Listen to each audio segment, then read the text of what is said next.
we are here to learn a bit about an institution, aren't we? I heard somebody ask Jack earlier, do you like ice cream? And what was your answer? I think it's honed to a fine point. What was your answer? I said I didn't get like this breathing air. 100%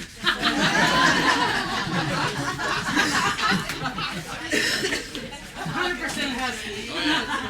Husky fed. Now, you may think that it's Husky Deli, but some of you may go back far enough to remember that these ice cream cones were called Huskies, and Jack's going to tell us about this. But first, tell us about your grandfather. I think he came here to sell refrigerators, isn't that true? My grandfather, Herman, was born on a cattle breeding ranch back in Peru, Indiana, and was one of about 8 brothers. And when he grew up, he left to come to Washington and start his own cattle breeding operation near, kind of near Yakima, called White Bluffs. And he worked there for a couple of years, and he didn't do very good there, and he ended up selling the ranch and moving to Seattle, and he was selling Kelvinator refrigerators. And he came across this store for sale. It's called Edgewood Farms, which is at 4735, right next to the Bakery Nouveau, which is now the Arts West card shop. We bought it. It was a little grocery store. At that time, it was a little grocery store. Right next door where Northwest Art was Bailey Market, which is another grocery store. Right next to that was Safeway, which is another grocery store. Next to that was a little coffee shop where the Mashiko's is. And then on where we are now was the AMP. And they're all selling the same stuff. But back then, everybody went shopping every day. There was no Costco. So everybody went shopping. They had a little cooler with a chunk of ice in it, and they all went shopping every day.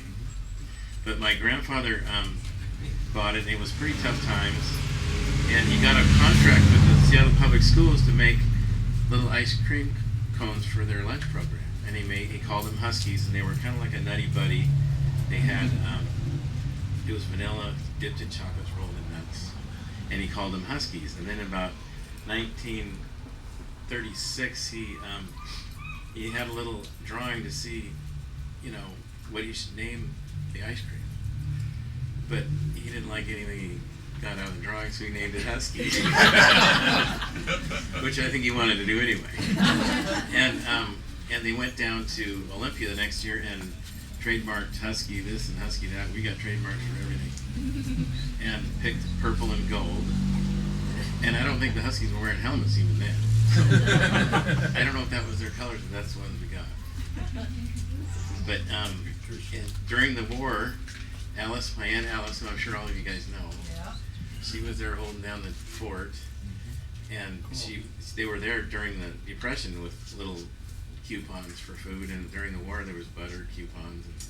And, most of us don't remember that. Some of us, it was pretty tough. We haven't seen anything like that. And then after the war, when my dad came back from the war and my uncles, they decided that they were going to change it around and turn it into a deli.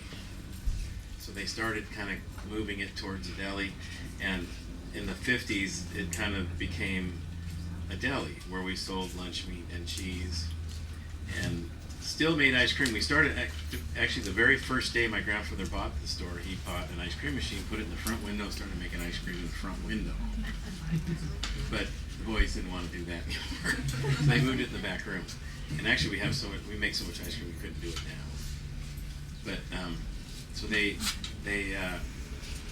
turned it into more of a deli, and it's just kind of haphazardly evolved into what it is now. Why is it the kind of thing that your whole family has been involved with, and will it stay that way? Well, it holds us all together. It's kind of something we all, are proud of, and we all want to be part of it. So they're all there, every day. And even the kids that work there are there the days they're not working. They all want to hang out there. Was there ever a time when you said, I don't want to do this? Not for me. I always wanted to be there. Why do you love it? Because it's like a big party all the time. It is a lot of fun. I enjoy it. So it's just a kick. But yeah, it's nice to be part of such a cool town. You know, I mean, you go to Bellevue, or when people move over from Bellevue, they don't understand because this is not Klahani with a strip mall. This is a place with a little heart and soul. You know, and everybody's very proud of their town. You know, if you ran into somebody in Europe and they asked you where you're from, you'd say West Seattle. You wouldn't say Seattle. And sometimes I ask people, I say, where are you from? They say, Seattle. I say, what part of Seattle? They'll say, why do you want to know? Well, never mind. But yeah, it's been a treat. It's just a great town. What other businesses are in your league in terms of longevity? There's Alki Lumber, I think, is a little older than us. I think he started in 1925. The Spud Fish and Chips is right in there with us. I think they're a couple years younger. But I don't know other than that if there's that much. I mean, if there is something I don't know about it. It's kind of neat. We're all here for ice cream today. How many flavors do you have We make usually? About 40. But I make ice creams for some of the restaurants and, you know, like some of the places in Chinatown, some oddball ice creams.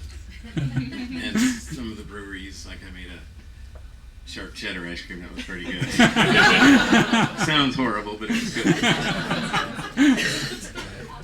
And we made garlic ice cream for the Garlic Festival.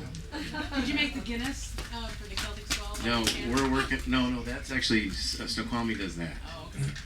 But I'm thinking of making one for the. We're working on something for the Carol Beauty. So we make a ginger ice cream for Mashiko with a caramel swirl in it. That's very good. And then a beer ice cream for the brewery, which is like Husky Flake, but it's like a malt ball with chocolate chips in it. It's very good. Which brewery? Elliott Bay. And they sell a ton of it, especially out in Burien. What does it take to be an ice cream making expert? I mean, how Well, long did you it know, take for you to learn? I learned as a kid. My dad used to get us up when we were little guys and drag us up there and help him make ice cream. He always made ice cream in the middle of the night because he was a lot harder worker than I am. He would work all night and then work all day. You know, he'd make ice cream in the middle of the night and work all day long. And they were open from 10 to 10 every day except Monday. And every Monday we had to work even harder than the days that they were open. So it wasn't like we ever got much time off. So we had to go and clean the store and all that. So that's the first thing I did after he died. I said, you know what, I'm going to stay open every day and I'm going to have a day off. Does anybody have a question for Jack that you've always wanted to ask? Yeah.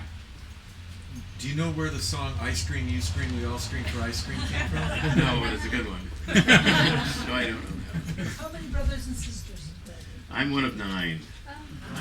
Can you tell us all the names and the relationship? Well, you know, when I was in high school in the 70s, my Uncle Bob had 8 children, my Uncle Hugh had 3, my dad had 9.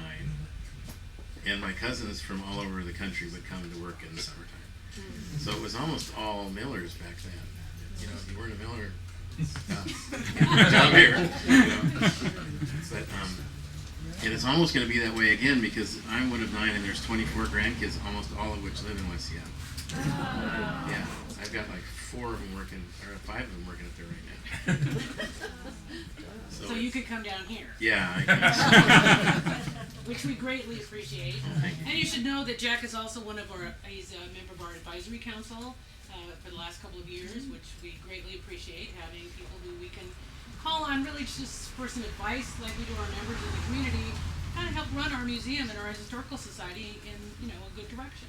So we really appreciate the partnerships that we have with you, Jack. Well, it's a great thing.